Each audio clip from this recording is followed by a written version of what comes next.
Welcome back to my YouTube channel. In this video, I am going to take you through a step-by-step guide on how to create your own talking avatar using Canva. You can use this avatar to create faceless content for your social media channels, educational courses, or for any other business idea that you might have. Before we get started, I just wanted to thank you for 26,000 subscribers. I really appreciate your support. Please don't forget to like, share, comment, and of course subscribe to the channel if you haven't already done so. Now let's get started.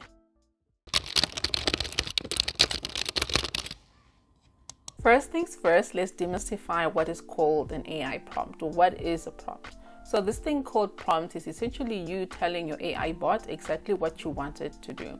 And for you to be able to fully get the best out of each AI software that you want to use to generate your images, you need to be fully aware of what it can and cannot do. So what you're going to see today is that we're going to use one prompt to generate different images across different applications. And once you've managed to see the difference, you'll be able to understand what exactly I mean when I say take time to understand what your AI software is capable of and what it's not capable of doing. Okay, so to start off, I've got a list of prompts that I want to experiment with. Essentially what I want to do is to create a hyper-realistic African woman. Okay, so what I'm going to do here is just copy and paste this prompt. I think let's experiment with this one. This one says create a hyper-realistic African woman wearing a leather jacket and white top. Give her long blonde hair, long lashes, long nails with polish, gold hoop earrings against a backdrop of New York City lights. All right, so I'm just going to copy that. And the first AI generator that we're going to test with is Adobe Firefly. Adobe Firefly is one of my favorite apps to use. If you've watched any of my other videos, you already know that I use Adobe Premiere Pro to edit most of my videos. So in terms of the Adobe ecosystem, I'm very familiar with it and I enjoy using it a lot. So I'm just going to go here, paste my AI prompts, and let's see what it comes up with. All right, so this is what we've come up with. Okay, so our prompt is create a hyper-realistic African woman wearing a leather jacket and white top. Give her long blonde hair, long lashes, long nails with polish, gold hoop earrings against a backdrop of New York City lights. So in terms of hyper-realistic African woman, I think they got it right. And then we've got blonde hair, okay? And I said gold hoop earrings. These look, okay, none of these are gold hoop earrings. They're gold, but these are pendant. So they're more of pendant earrings as opposed to gold hoop earrings. Leather jacket on point, white top on point, long lashes. I think they all have long lashes. Long nails, not seeing any of that. Against the backdrop of New York City lights. Okay, we got the backdrop and I think that looks pretty awesome. So this is one of the images. This is the first image, right? The second image, third image, and fourth image. So the point of me using the same AI prompt to go through different applications is for you to be able to see exactly which application gives you the results that you like. Because for someone else, this could be perfect, and for another person, they're going to be like, no, you know what? I think I need to look for a better AI generator. And essentially what you can also do is to further improve this AI prompt. You can just go in there and customize it, change a few things. You can say wearing a pink top, for example, if that's what you want.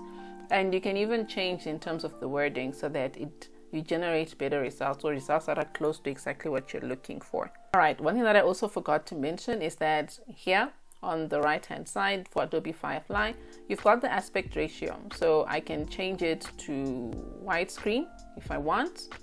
And for me, I'm looking for hyper realistic, so the photo would be a best in terms of the content type. And for visual intensity, if I want the colors and everything else for this image to be more vivid, more detailed, I can then choose this option. And then of course, if I want to upload an image as reference for this, I can do that. And then you can also change the color tone, the lighting, the composition, and so on. So I'm just going to generate again, since we've changed the top to pink, and of course the dimensions for the image. All right, now we've got a different look altogether. I think this is the same ladies. Yes, it is. Oh, close to. All right, so this is what it looks like with the pink top. Okay, there we go. Okay, now this long blonde hair is just not coming together. All right, okay, that's the last one. All right, let's go to the next application. This is Microsoft Bing, also one of my favorites. Okay, so I'm just going to copy and paste the same AI prompt that we said we were going to work with across. For each of these applications, they all give you credits so that you can play around with the software. All right, and this is what it gave us. Okay, and it says powered by DALL-E 3.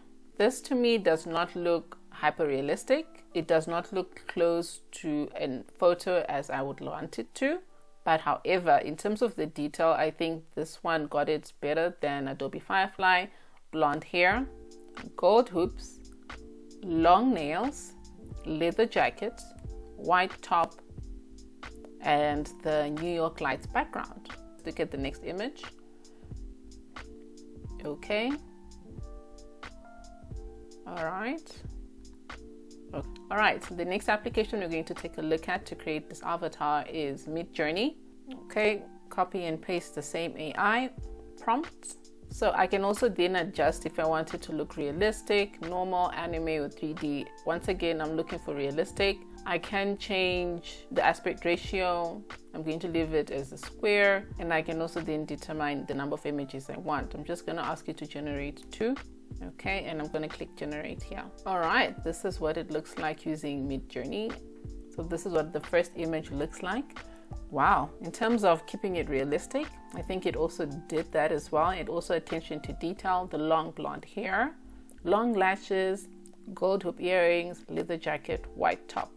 Don't see any long nails there. Let's see with the other image. Same detail, but I don't know if you can see this, but you can see that the teeth are not all white. Could be a rendering issue there, but at the same time, the detail looks good, except that we still can't see the hands, no long nails.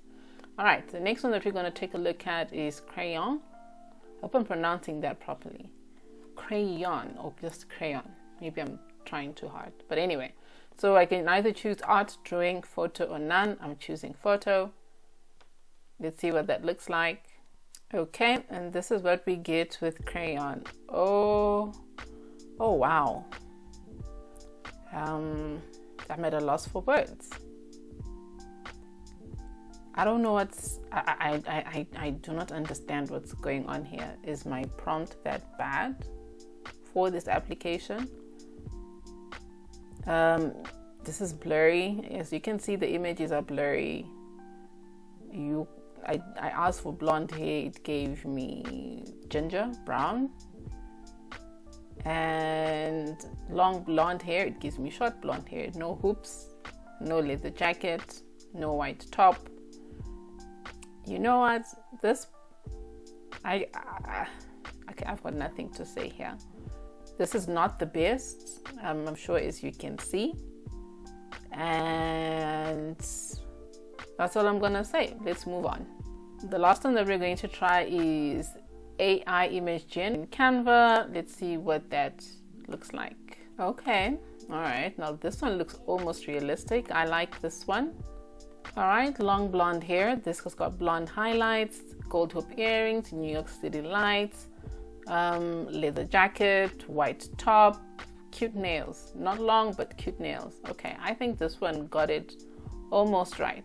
So in terms of being able to create images, this is essentially how you do it. And if you then want to go ahead and create the video, which is what we're going to do now, this is how we're going to do it. All right, so what we're going to do to create our talking avatar, we're going to use a software in Canva called DID-AI. Right, I've already started using it, so it's right here on my left hand side. But if you're not familiar with it, just go to apps and type in DID, and the app will pop up there. Or alternatively, if you want to see all the apps, the AI apps within Canva, just type in AI and search, and you get all these different AI apps that you can use for different things. And the one that we want to use is this one, DID. Right now I'm on a Canva Pro account, but If I want to use it without the watermark, then I have to pay. And to pay, these are the pricing plans for DID. If you're on the trial, which most people would be, automatically, if you decide to use the application or the software, and it'll have a watermark right across this entire screen or your image. And then if you want the lights, then you can pay $4.70. And depending on the number of credits that you want, you can then adjust that, as you can see here. Then there's the Pro, the Advanced, and then the Enterprise for large corporations. So these are all the images that we've created, our avatars. And I'm just going to select one of them. I'll use this one. Okay, let me use this one. Sorry for being indecisive. Automatically, you can also use your own images. These are my own images. You can use the existing avatars that come with the app if that's what you like. You can also upload your own audio if you want to use your own voice, your own audio background, okay? And then here is where you put your script, and it gives you a maximum of 8,000 characters. There we go. You can choose whatever English language that you want, if that is what you want, but there are many languages that are here, and there are different variations in terms of the accent. So if I choose English United Kingdom, I've got different options in terms of the voices, female and male, and at the same time I can choose the style in terms of is it cheerful, sad, and so on. But these are limited, the styles are limited according to the language that you choose. So if I choose the United States version, for example, with English United States, it's right here. You'll find that there are way more voice options. I like Sarah. Where's Sarah? Sarah. There she is. And you've got more options as well. Okay, I'm going to choose friendly, and this is how she sounds. Create a hyper-realistic African woman wearing a leather jacket and white top. Give her long blonde hair, long lashes. All right, for these options, I'm going to use up 1 credit. Okay, so I'm just going to click generate here, and let's give it a moment. Okay, and here she is. Set it to video background. And if I want to play her, this is how she sounds.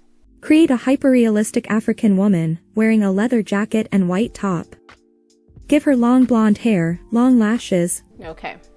And then if I want, I can change her as well. And let's choose a better image that renders way better than this. So it's always best to generate or use an avatar that's facing directly at the screen. As you can see, it'll be moving its head and blinking its eyes. So sometimes you can really tell that it's an avatar, or you can still tell it's an avatar. But in terms of the quality, it looks better if the avatar is facing directly at the screen.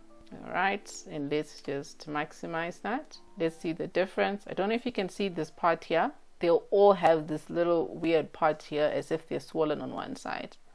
Maybe you can generate a better avatar than this that'll make sure that you won't see this swollen part. But when they're talking, you'll see it. Create a hyper-realistic African woman wearing a leather jacket and white top. Alright, so this is how you create your talking avatar, and you can create as many as you want depending on your budget in terms of how many credits you want to use up as well. And this is how it's done. Thank you for watching this video. I hope you found it helpful and relevant. Please share it with anyone who you believe might benefit from it. You can download a free list of the AI prompts that you can experiment with from the link in the video description below. Don't forget to like, comment, share and subscribe to the channel if you haven't already done so. I will see you on the next one.